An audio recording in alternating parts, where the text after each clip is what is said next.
Unfortunately, Seattle Kraken fans, the losing has continued for our squad. Also, unfortunately for us, the injuries have continued for our squad. I said on our live stream last week that if the losing continued, we're going to have a conversation about Dave Haxtell and maybe more importantly, about Ron Francis. Is it time? Is it time for that conversation? We're going to talk about the talk coming up on today's episode of Locked On Kraken. You are Locked On Kraken, your daily podcast on the Seattle Kraken, part of the Locked On Podcast Network, your team every day. We are the Seattle Kraken.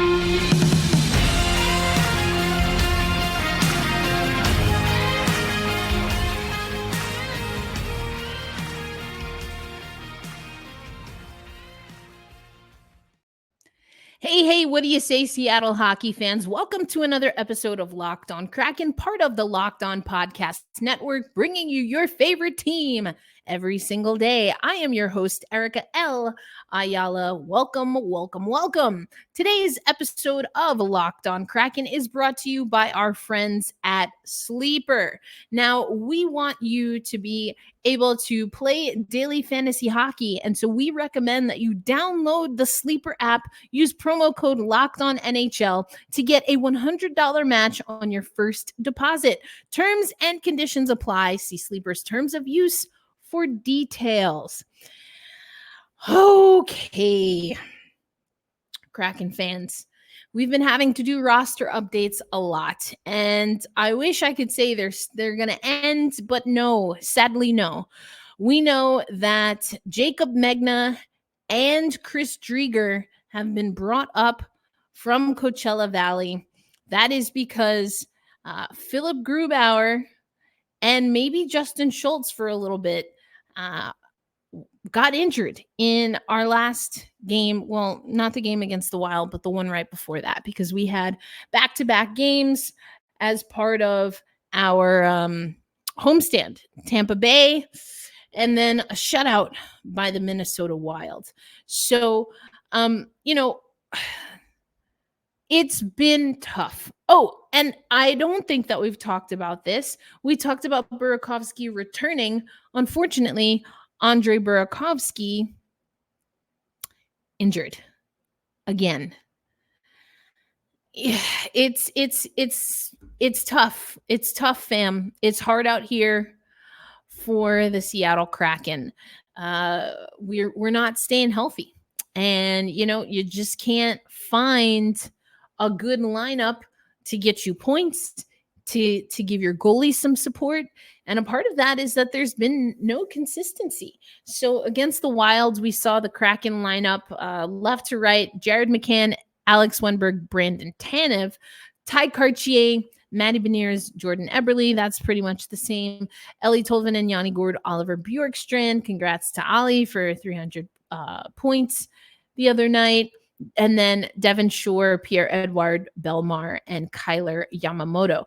Riker Evans, we talked about, has come up. Now, he spent time both with Brian Dumoulin against the Wild, and then he played with Justin Schultz against Tampa Bay. But Justin took a shot to puck kind of rolled up. I think it was friendly fire, according to the replay, and then also what Dave Haxtell said. But when you wear a visor, that means the lower part of your face not protected. But, I can wax poetic about safety in the NHL in particular for hours. So we don't have time for that today. It's really tough. We heard a lot of people saying, including that was an ESPN game, if I'm not mistaken, but I mean, ESPN picked up on it. Our own folks picked up on it, that after the Tampa Bay loss in particular, that was a tough one for the Kraken. And, the road, it's not going to get any easier tomorrow with the Florida Panthers. it was a 4-3 overtime loss to Tampa Bay, a 3-0 loss to Minnesota. Before that, we played Toronto, we played the Devils, we played Montreal, the Ottawa game. And, I think it was against Tampa Bay, I guess, that Dave said we deserved a better fate. And I kind of disagree with him there. I think that we're still not doing the little things to win games. The effort, I got to believe Dave when he says his team's putting out full effort. But I will be honest, it doesn't always look like full effort when I'm watching the games. And so, how much of that do you put on the players? How much of that do you put on the coaches? Or is this a bigger issue? And the reason I think it's important to also talk about the front office is because we've alluded to this before. Andre Burakovsky, I think, is supposed to be the main engine for our offense. But at this point, I feel like we might be getting dangerously close if we haven't already surpassed him missing more games than he's actually suited up for as a member of the Seattle Kraken. And so, you say, all right, the guy's got a lower body groin injury that just didn't quite heal up how we wanted.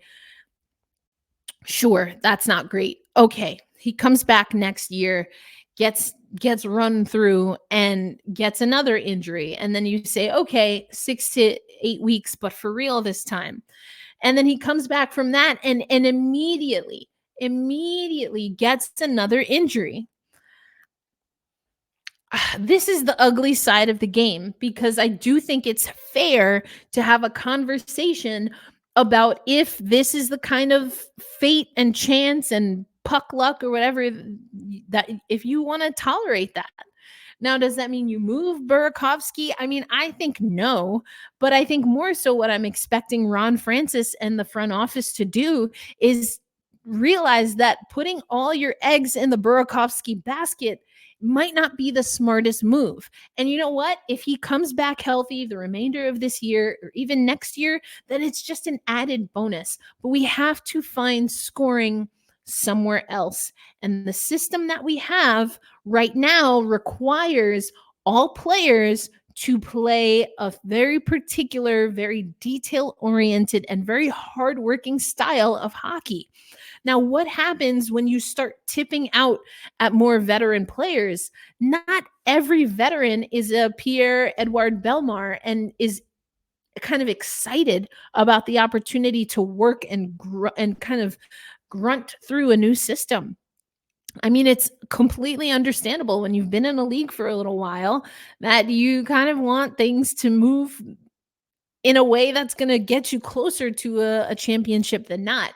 I mean, look at what Erik Karlsson wanted and what he thought he could get by effectively asking for a trade. Now, it didn't work out for him, but we've seen it in other sports in the NHL as well. You want to go to a contender.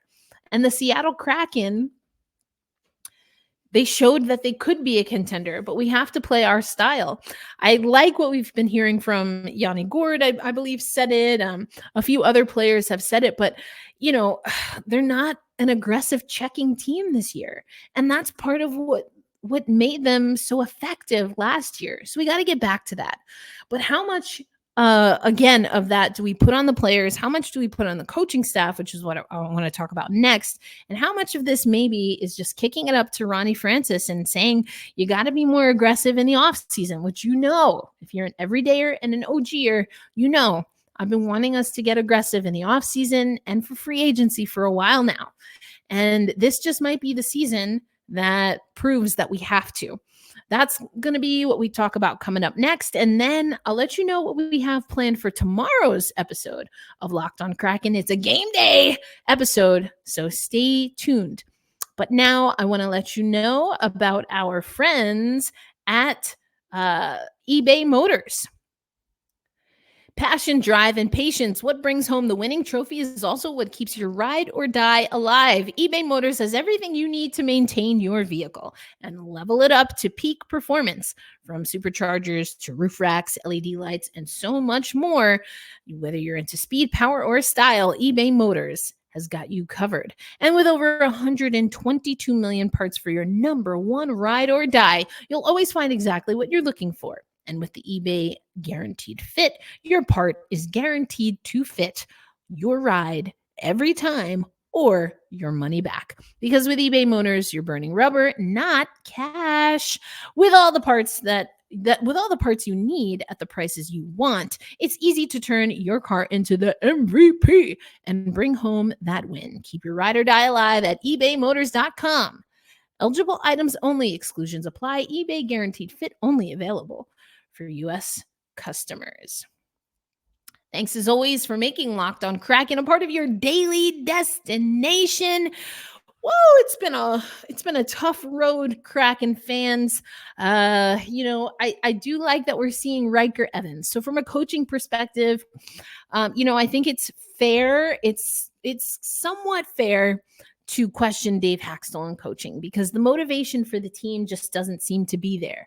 I am very happy that I did not have to go on and wax poetic about calling up Riker Evans to prove a point, air quotes, for those listening on audio, and not use him. I'm so grateful that has not been what we have seen. Devin Shore back in the lineup. Now, we do have Chris Driedger coming up as well. With the 8-game skid that the Kraken are on, I'm very curious to see what buttons the Kraken will press with regard to goaltending. Now, to be clear, goaltending is a longer issue just because of how the contracts and the performance overall stand out. But I don't think it's even the biggest issue for this roster right now. So I think getting Chris Driedger in is to get him some repetitions, give teams a new look. They wouldn't have had a consistent scout of him, at least at the NHL level, since our inaugural season. And even that was a seesaw with his injuries and COVID testing and all of that stuff. So maybe you just give a team a new look.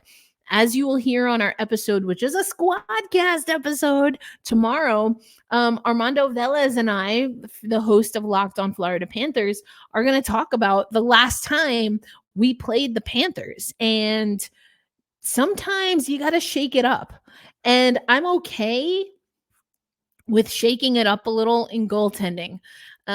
Maybe Joey Dax gets a little bit of a break, just making sure everything's running the way it wants and we need it to run.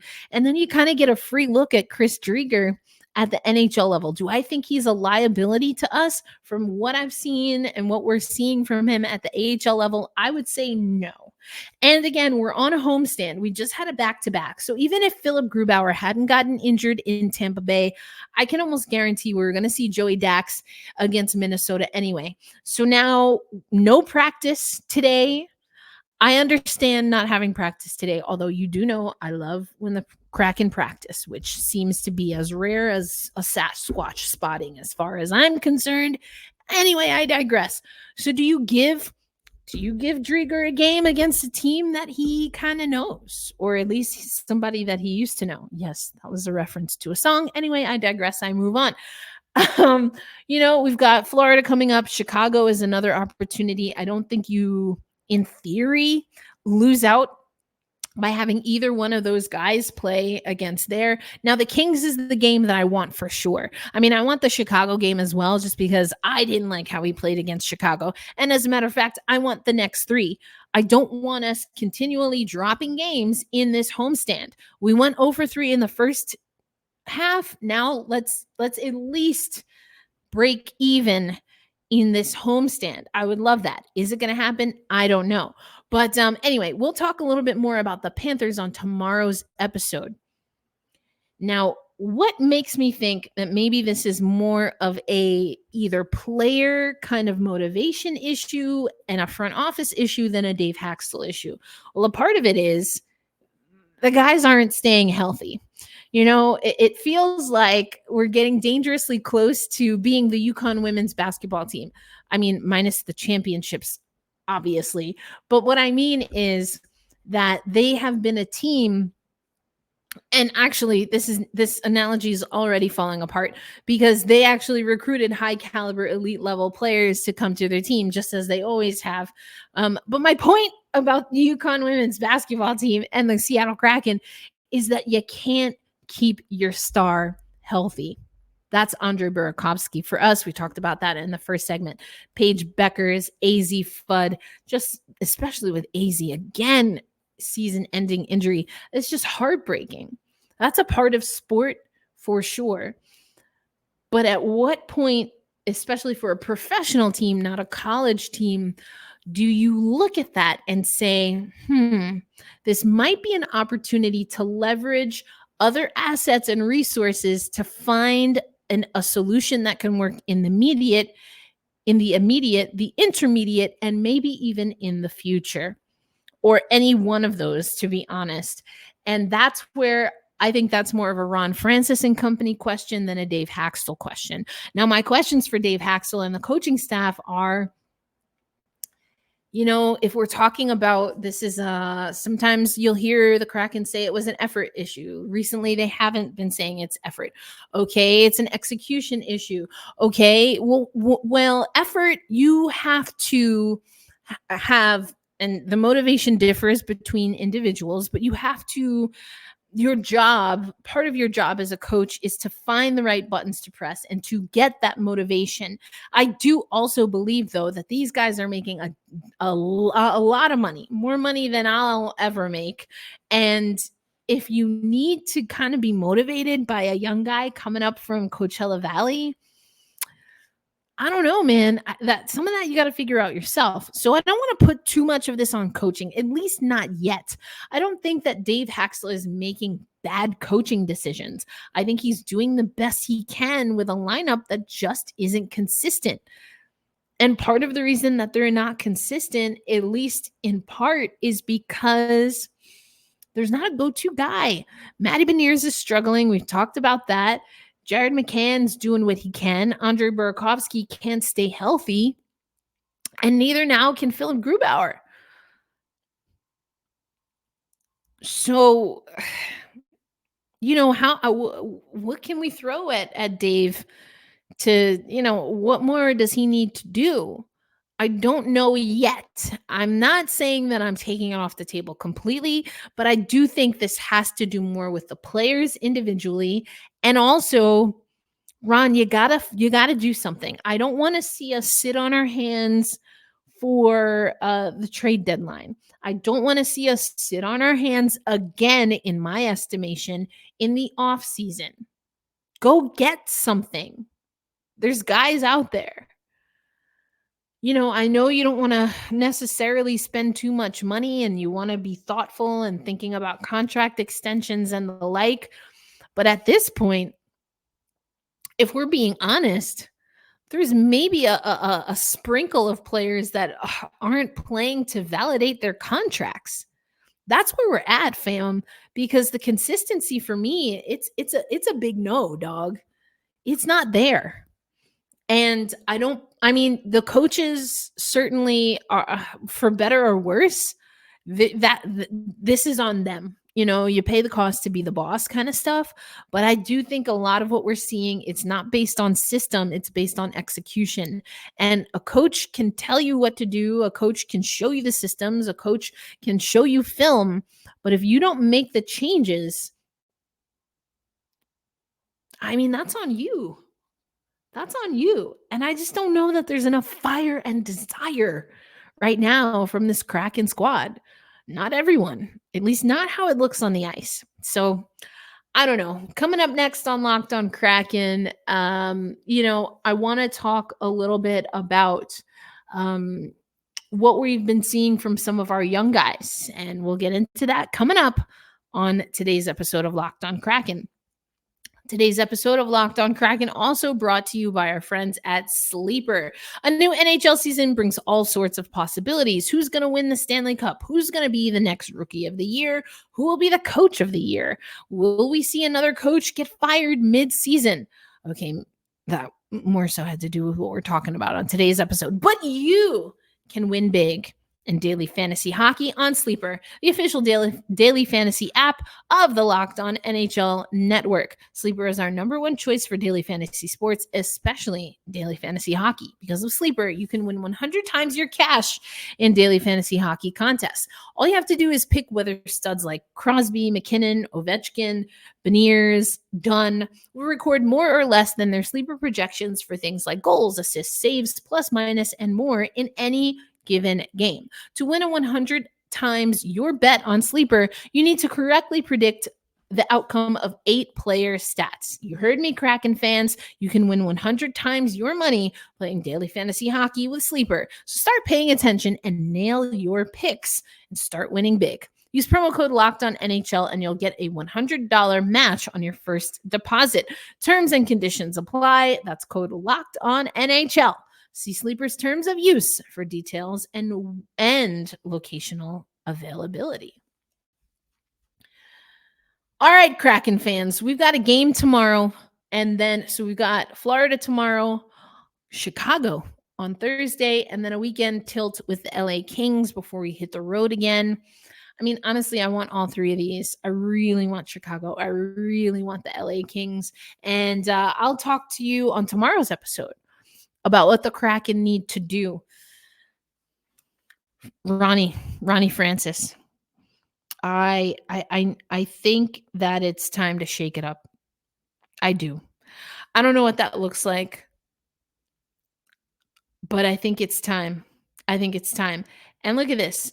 As I'm speaking, Firebirds signed goaltender Cale Morris to a PTO. Now he's played with our affiliate with the Kansas City Monarchs. They're going to be in town again in Tulsa, I should say. So we've been seeing a lot of shifting. So we know that the that the Mavericks made a signing the other day, a few days ago, and now the Firebirds inviting Cale Morris for a PTO. Morris, who I did get to see here in Tulsa, 7-4-1 record in 13 games played for the ECHL affiliate, the Kansas City Mavericks. Prior to turning pro, he was a standout netminder at the University of Notre Dame, helping his team to 2 Big Ten championships. In addition to being named the Big Ten tournament MVP in back-to-back season, the Firebirds are going to host the Abbotsford Canucks on Wednesday night. So 2 nights from tonight, Monday at Acrisure Arena. And I think that as we see the cycle of goalies, this is going to be interesting from a Seattle Kraken perspective and a front office perspective. I don't think that everyone's been so thrilled with Stetska in Coachella Valley, but he's injured now. Drieger is now up.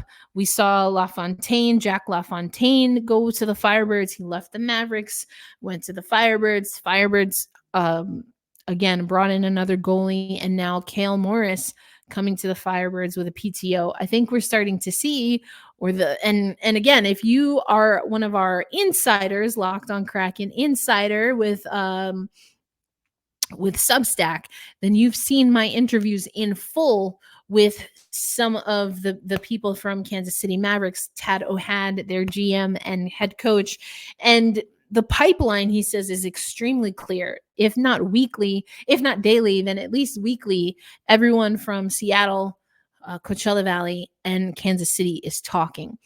And so they're seeing a little bit of a chink in the chain when it comes to goaltending and goaltending opportunities.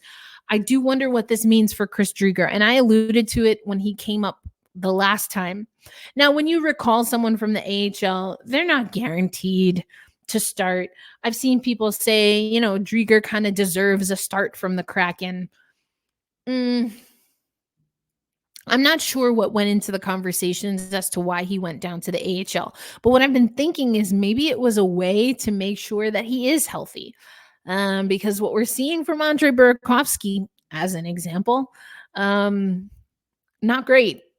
And we need to have a solid goaltending tandem. And we haven't really. I don't necessarily blame that on the goalies themselves, but it just is what it is.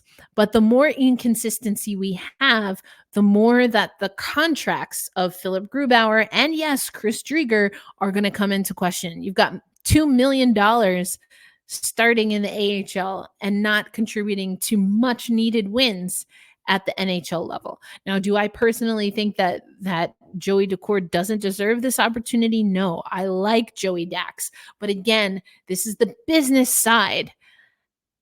And the more I think about it, I was prepared to kind of have the coaching conversation, but the more I think about it now, I think this is maybe a GM conversation. What is Ron Francis going to do to right the ship? What is the front office going to do to right the ship? Because to me, what we're seeing is symptomatic of heavier concerns throughout our pipeline. And I think also the consistency. If you, again, are a part of Substack, which, again, you can join by texting 918-731-3154, 918-731-3154. But you heard me talk to Dan Bilesma in Seattle during training camp. And we talked about expectation. He said to me, Erica, what you're talking about is expectations. High expectations for both teams. I don't know that either one has met them. And yes, injuries have plagued the entire pipeline. That's hockey. That's hockey. That's sports. So if we're only relying on a piece or two, is that enough? And I think we're starting to get our answer. It's no. The answer is no. I mean, it's not working for whatever reason. I don't know if it's chemistry. I don't know if it's lack of focus. It's stagnant. It's stale. It's dull. It's not giving. It's giving no wins in the last 8 games. That's what it's giving. We need to fix that. And I think it's going to have to be Ron Francis and company who fix it. I think Dave is doing what he can. I think the players, I'm going to give them the benefit of the doubt. Although I do think I just want to see them play all out. Every player play all out for one game. Like, give me a game like, let's see. We play at LA later this month, and then we have a few days off.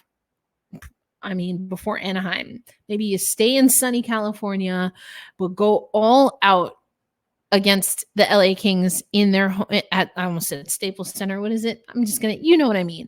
At their arena, go all out. Go all out, have fun. I don't know, maybe put some stuff up on the board, where who's going to get the most blocked shots? Who's going to win the most 50-50 battles? Just something to bring back the fun and intensity, because I'm not feeling that this team's having fun. I'm not feeling that we are consistent with our intensity. And honestly, if you're going to lose, at least know that you emptied the tank and hopefully that you had some fun, because at the end of the day, this is a game. But Ron Francis has to set this team up for success. And I think that we're at a point now in this season and in the history of the franchise where we're seeing, hopefully, that more can be done to build around key players. That's not Dave's job. That's Ron's job. Both got extended after making it into the second round of the playoffs. So both need to work together. And I think they do, to figure this out. And I'm not saying that these conversations aren't happening. We're just sitting here not seeing what the moves are going to be. But I sure hope, in Ron we trust. I know Kraken Nation. In Ron we trust. And sometimes you have to put out a little bit to re-emphasize and reestablish that trust and faith. Tomorrow's a game day. We have a squad cast with Armando Velez of Locked On Florida Panthers. It's going to be a good one. I will keep you updated on social media on the goings on with our team tomorrow. Until then, be kind to yourselves, be kind to one another. And tomorrow we say loud and proud, hold fast, stay true, and let's go Kraken. I'll catch you on the next episode. Peace.